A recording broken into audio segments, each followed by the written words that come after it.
Stop. You are not using the right Fortnite settings. Let me explain. I bet you watch videos on Clix, Bugha, Peterbot, and many other pros Fortnite settings, and then you just blindly copied them, thinking it would make you a better player. But here's the truth that others will not tell you. That is a huge mistake. Let me show you why. It's your 5th favorite Fortnite educator, EliteOryx, and today I'm going over how you can find the best Fortnite settings.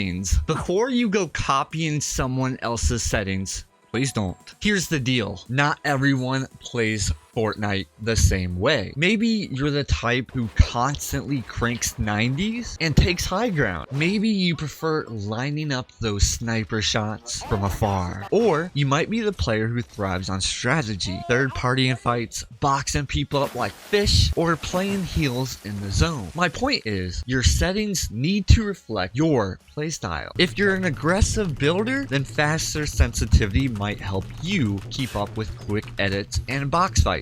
But if you're more of a precision shooter, lowering your sensitivity or steadier aim could give you the edge. But here's the truth. There's no one size fits all. I don't care what anyone says. You need to experiment and find what clicks for you. Now think about your sensitivity. This is one of the most important settings there is. At the end of the day, Fortnite is about getting eliminations, and if you can't hit your shots, your builds, your edits, then you're in big trouble. If you play on keyboard and mouse, you have several sensitivity settings to adjust. You have the X-axis and the Y-axis sensitivity, targeting and scope sensitivity, building and editing sensitivity, and if you use double movement, which I really recommend you do, unless you're using a third-party app, and to be honest, I'm not really sure why you would anymore. Fortnite's double movement is actually really good, and this is called custom diagonal setting. Whereas on the other hand, if you're on controller, the settings are much simpler. Lucky, by the way.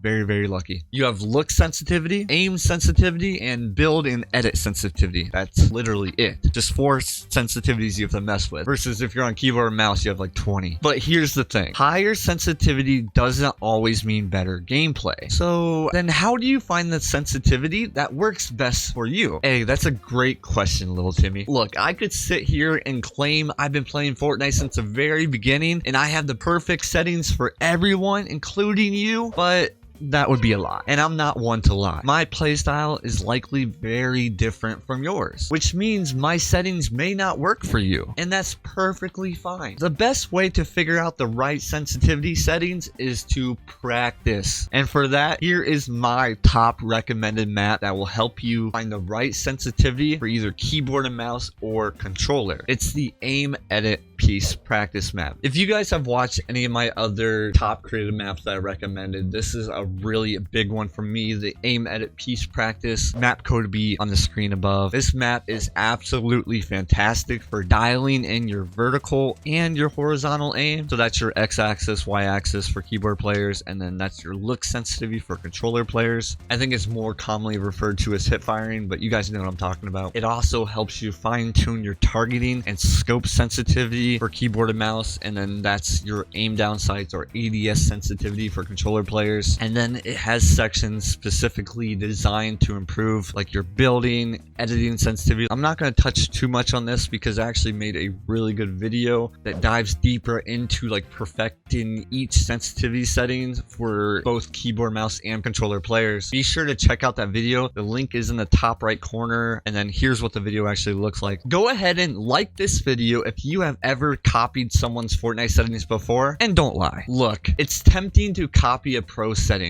Trust me, I've done it like a million times. But here's the thing. What works for them might feel like a mess to you. The goal of this video is to find the binds that are second nature for you, or that just come naturally. And this is for controller players as well. And I'm not saying you can't use their keybinds, so don't take that the wrong way. I'm saying if you do use their keybinds, use it as a foundation to build upon. Or you can even even use like the default settings or keybinds as a foundation to grow upon. But again, you need to stick to what feels comfortable, and that comfortability will come with practice. Practice, practice, practice, little Timmy. It will become a muscle memory, which again comes with practice, and you can practice this in actual games or creative maps. So now that you understand how crucial it is to personalize your settings, let's talk about something I see way too often. You think that if you copy a pro's setup, you'll magically start playing like them. Yeah, spoiler alert.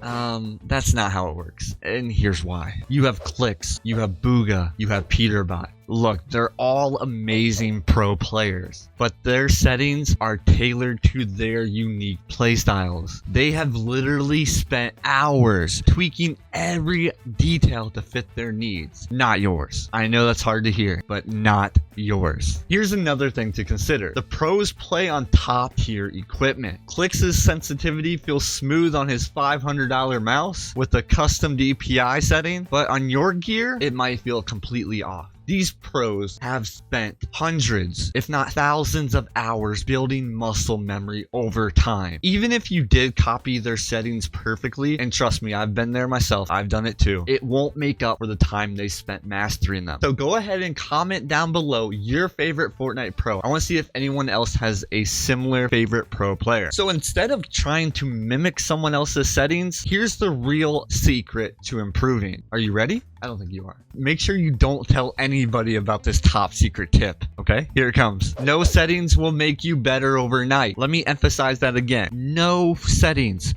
will make you better overnight. What matters most is practice. There's that word again, little Timmy. Practice. Consistency beats the perfect settings every time. There's a reason why these guys are pros. They spent thousands of hours practicing on their settings, tweaking every little thing so that it is perfect for them and their playstyle. If you are serious about improving, you need to spend time in creative maps that test your aim, your edit, your builds. Spend time in actual gameplay, in pubs, in ranked, perfecting your settings. Later on in this video, I'll share my top favorite creative maps to improve insanely fast. So now you know why copying pro settings isn't the magic fix. But here's the good news. By finding what works for you, you'll start to see real improvement in your gameplay. And speaking of improvement, let's talk about one setting you cannot ignore: the right FPS setting for smoother gameplay experience. Let me ask you something. Have you ever been in a clutch moment only for your game to stutter or freeze and you end up dying? Yeah, I mean, we've all been there, right? But here's the good news. With the right settings, you can make Fortnite run smoother than ever. Whether you're on a low-end PC or a high-end PC, optimizing your FPS is a game changer. Let me break it down for you. If your goal is performance over quality, which if you're playing Fortnite, it honestly should be, I recommend playing on performance rendering mode. But what a lot of people don't know is even when you're in performance mode, DX11 settings are still affecting your FPS. So go ahead and enable DX11, which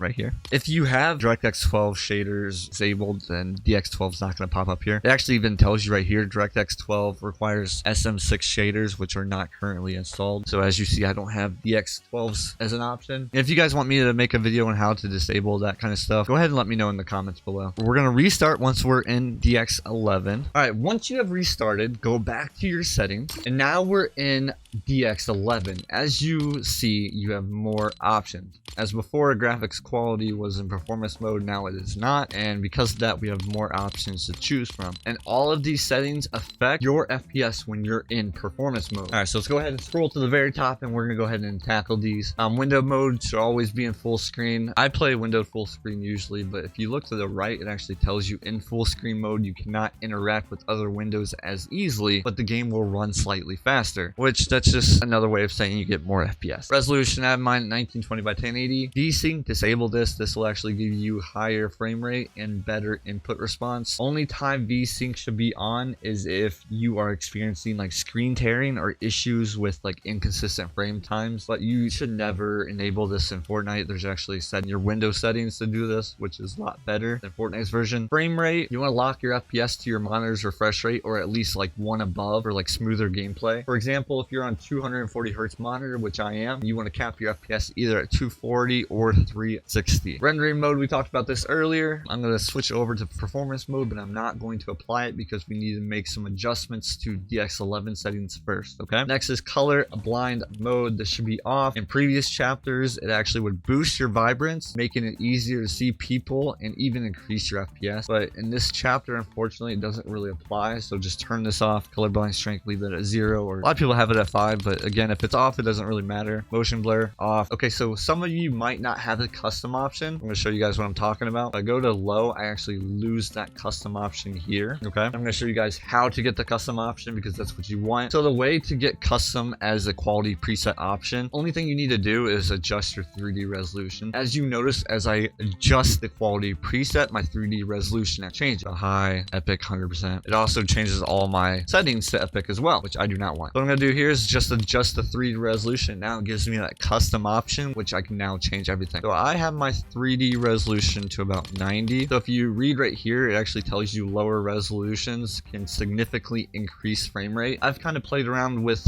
0. If you look at 1%, it's actually insane. Watch this. This is absolutely horrendous. Watch, look at this. You can't even see the game. Here, I'm going to try emoting. Absolutely horrendous, ugly. But watch this. I go down to 0% and it's like it's at 100.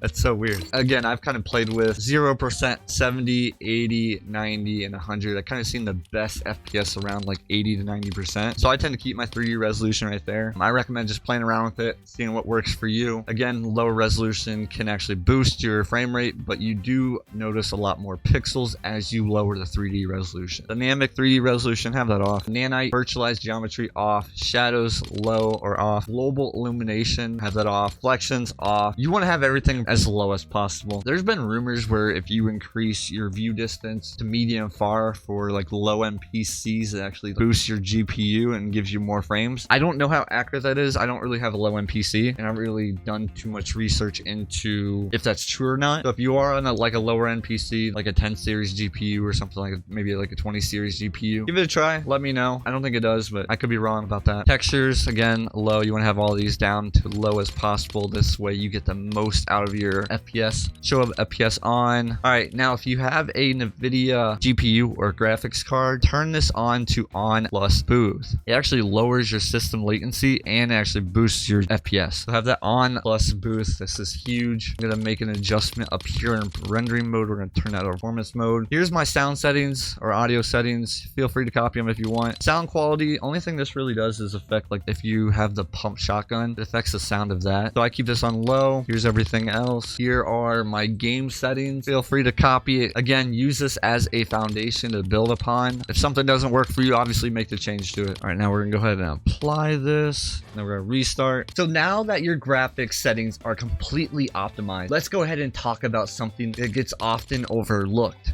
Replay settings. Did you know that Fortnite's replay settings can absolutely tank your FPS? Saves replays of every match you play. This eats up your resources, especially during those intense fights. So go ahead and head over to your settings under game settings and then go down to replays. Go ahead and turn off record replays, record large team replays, record creative replays, and record high quality replays if you don't need them. But here's the flip side. If you're recording gameplay for content creation or you like to review gameplay footage, you'll want to keep them on. Not all of them, mainly just to record gameplay. So when I have, like if I'm VOD reviewing like why I died or if I need some like game footage, I just keep this on. I mean, honestly, if you're recording in creative, then you'll have that on as well. But be aware of the performance hit and decide what matters more. Smooth gameplay or having footage for your next montage. Hey, if you're finding this video insightful, don't forget to hit that subscribe button. It takes 2 seconds and it helps me out a ton. And it helps you out too. And now that your PC is running at peak performance, you'll start to notice smoother gameplay and fewer interruptions during a fight. But remember, the best settings in the world won't help you if you don't practice. Now that you've got a solid understanding of how to customize your settings and optimize your FPS, let's talk about the secret sauce to leveling up. It's creative maps.